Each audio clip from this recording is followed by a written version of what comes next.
More distressing news in Jammu and Kashmir. A Golgappa hawker from Bihar, a carpenter from UP are shot dead by terrorists in the 9th such killings of civilians in the past 2 weeks. The bodies of 2 missing soldiers recovered after a 48-hour operation.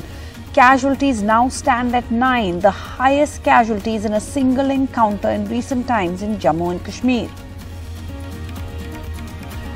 2 more accused arrested by the Amritsar police in the Singhu border murder case. The main accused, Nihang Saravjit Singh, sent to 7 days police custody.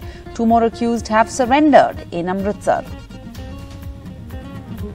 The Grand Old Party finalizes the schedule for its internal organizational elections, a Congress to elect its next president in September next year. And the clamoring begins for Rahul Gandhi to take back the post. At least 5 dead, several missing after heavy rains trigger of floods and landslides in Kerala. Dramatic videos capture the nightmarish situation as floods swallow up cars and buses. The army is called in. Delhi's first poor air quality day of the season. Delhi's AQI slips to the very poor category. PM 2.5 back as the lead pollutant as farm fires rise in Punjab and Haryana.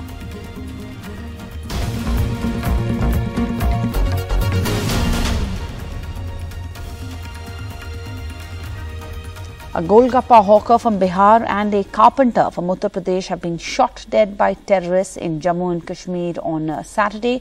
This is the 9th such killing of civilians in the past 2 weeks.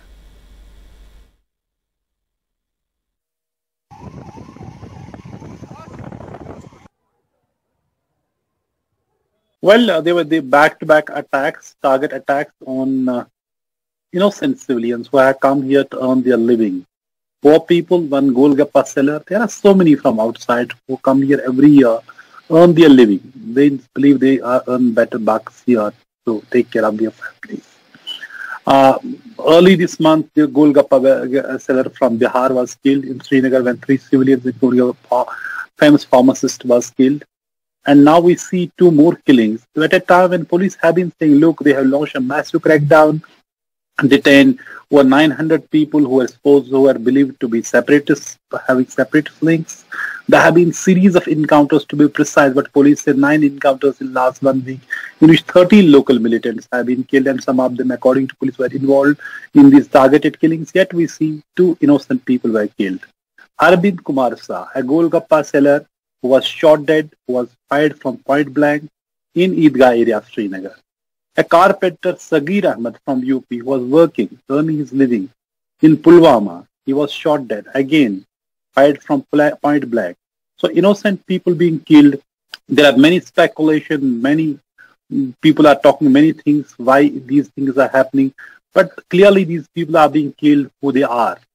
They are outsiders. They are trying to drive them out. That looks like the aim. And we have seen even it fight in Kashmiri Pandits after pharmacists killing, Bindro's killing, and many people try to leave this, valley, even as center and the state government, UT government tried their best to prevent any kind of exodus.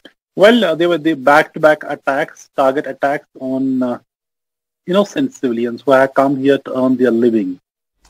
And that's not all. The army has finally retrieved the bodies of the 2 soldiers, including a junior commissioned officer who went missing during a fierce gun battle with terrorists on Thursday evening in Poonch. The bodies were recovered 48 hours after the army launched a major combing operation in the area. And with the recovery of the bodies, the army casualties have suffered during this ongoing counter-terrorist operation. The casualty now has risen to 9. That's the highest in a single encounter in recent times in Jammu and Kashmir. And even after 6 days of massive military operations, no militant has been killed.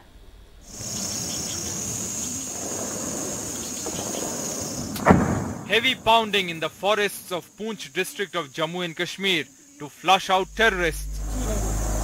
The army intensified its offensive after 2 soldiers, including a junior commissioned officer, went missing during fierce gun battle with terrorists on Thursday evening. The army finally retrieved the bodies of missing soldiers after 48 hours. 1 JCO and 1 soldier were critically injured, and 2 other soldiers, Rifleman Yugambar Singh and Rifleman Vikram Singh Negi, were killed during the encounter on Thursday. This 4 days after 5 army soldiers were killed in action during the same operation. With this, the number of casualties that the army has suffered in Poonch operation has risen to 9. Police say security forces have managed to corner the terrorists in one place. हम भी मान के चल रहे हैं कि जो आतंकवादी है उनको हमने एक जगह पे होल अप कर लिया हुआ है। अब टोपोग्राफी के मद्देनज़र अपनी SOPs के मुताबिक ऑपरेशन जो है वो पाए तकमील तक लिया जाएगा। For the last 6 days, the army has been engaged in one of the toughest counter-terrorist operations in the dense forests of Poonch, where they have suffered the highest number of casualties in a single encounter in recent times. During one of the toughest operations, finding missing soldiers was not an easy task for the army. After 48 hours, troops finally retrieved bodies of JCO Subedar Ajay Singh and Naik Harindra Singh. Army has already suffered heavy casualties in this operation. 9 soldiers have lost their lives in action. And so far, there is no information if any militant has been killed, even as Army has intensified its offensive on 6th day. In Srinagar, Nazir Masoodi, Findi TV. And a second Nihang, that is a warrior Sikh, has been arrested and 2 others have surrendered in connection with the gruesome murder of a Dalit labourer at a farmers' protest site in Haryana, Singhu on Friday. The main accused was produced at a local court on Saturday and sent to 7 days police custody. Sarabjit Singh, a Nihang who claimed responsibility for the gruesome killing at the farmers' protest site at Delhi-Haryana border, being produced in court. He was sent to 7 days police custody. The authorities had argued for 14 days, saying that Sarabjit had given them information on 4 other suspects and that they had to recover the murder weapons. Police उसको भारी सुरक्षा में यहां से वापस लेकर जा रही है। पुलिस ने कोर्ट में पेश करने के बाद सरबजीत की 14 दिन की रिमांड मांगी थी, लेकिन कोर्ट ने तमाम दलीलें सुनने के बाद उसको 7 दिन की रिमांड पर भेज दिया है। 7 days PC has been granted. That's it.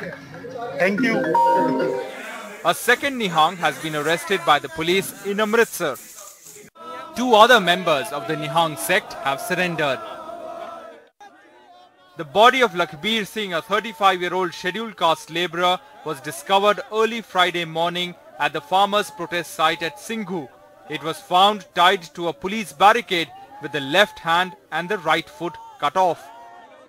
In a video that emerged today, the Nihang member who surrendered has claimed no regrets over the killing.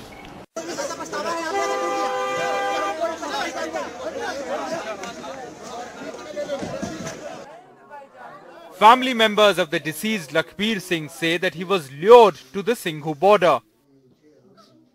होनी चाहिए क्योंकि वो इदां दा है नहीं, पूरे पिंड चों पुछ लो पावे, वो इदां दा है नहीं जो नू समझिया गया, जो ओदे नाल कीता गया। वो दोषी ते सजा मिलनी चाहिए है ते साडा इंसाफ होना चाहिए। क्यों उस बंदे नाल ये गल होई है, क्यों उन्हें खड़िया, ये कशहरा क्यों पवाया गया, किन्ने पवाया, सानू ये भी पता लगना चाहिए।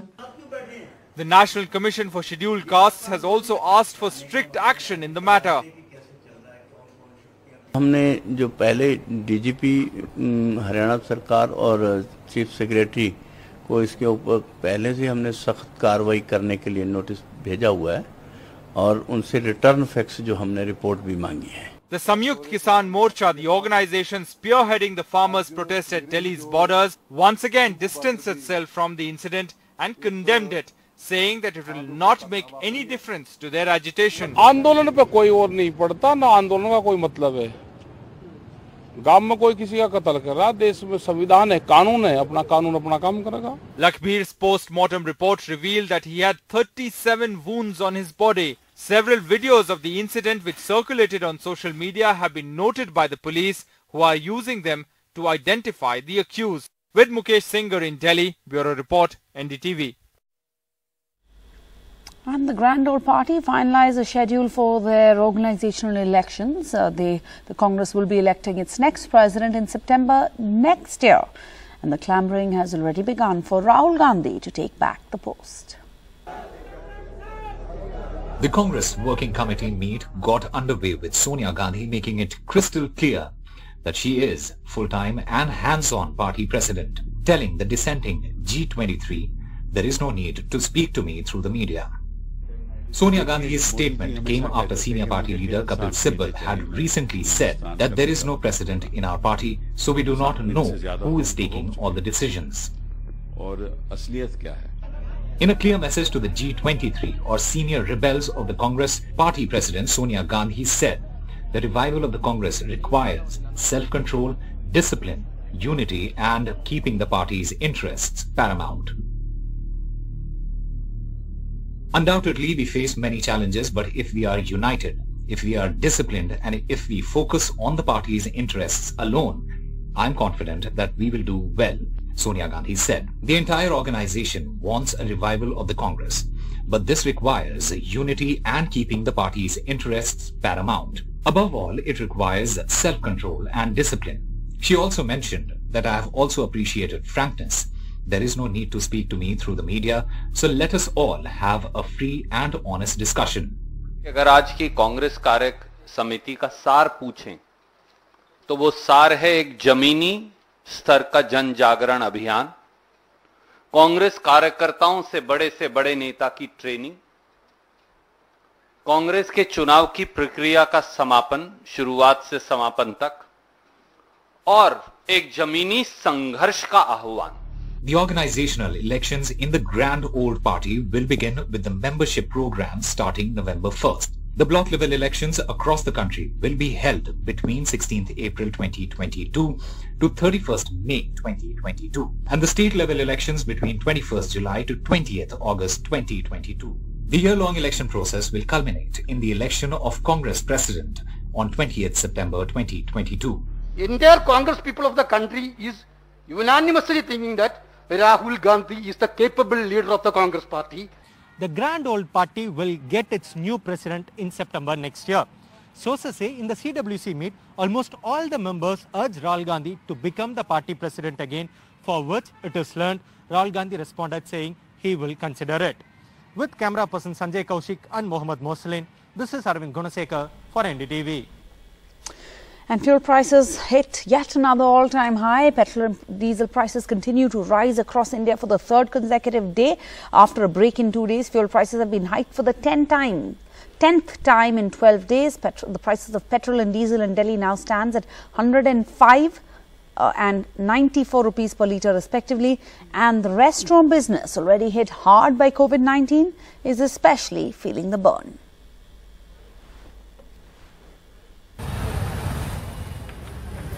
This Udupi restaurant is one of thousands of eateries catering to the hungry population of bustling Bengaluru. But profits are a little harder to come by now with the rising cost of cooking gas. Sir, ಇವತ್ತಿನ cylinder rate 1595 ರೂಪಾಯಿ ಇದೆ. ಮತ್ತೆ ನಾವು daily 6 cylinder ಹಂಗೆ ತಿಂಗಳಿಗೆ 200 cylinder use ಮಾಡ್ತೀವಿ. ಇವಾಗೆಲ್ಲ ರೇಟ್ಗಳು ಜಾಸ್ತಿ ಆಗಿದೆ, ಆದರೆ ನಾವು ರೇಟ್ ಮಾತ್ರ ಜಾಸ್ತಿ ಮಾಡಿಲ್ಲ. ಯಾಕಂದರೆ ಕೊರೋನಾಯಿಂದ ಎಲ್ಲ ಡೌನ್ ಆಗಿದೆ ಬಿಸ್ನೆಸ್ಸು. ಆದ್ದರಿಂದ ನಾವು ಅದೇ ಮೇಂಟೈನ್ ಮಾಡ್ಕೊಂಡು ಭಾರಿ ಕಷ್ಟ ಆಗಿದೆ ನಮಗೆ hotel ನಡೆಸೋದನ್ನು. The restaurant employs 50 people.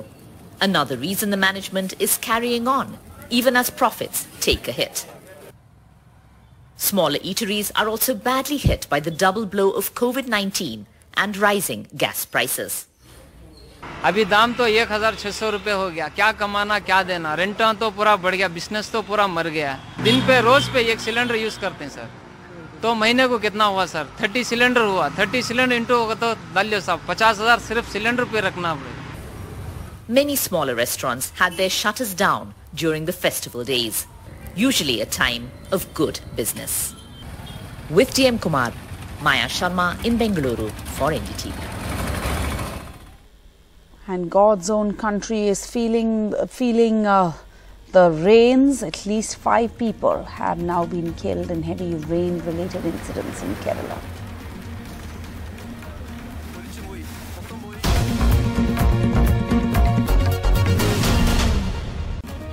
And at least 5 people are dead. Several are missing after heavy rains triggered off floods and landslides in Kerala.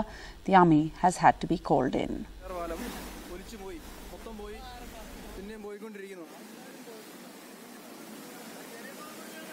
Heavy rain and thunder shower activities are going on over many districts of Kerala since last 2 to 3 days. Many districts have experienced more than 200 millimeters of rain, leading to flash flood and waterlogging in many parts of Kerala.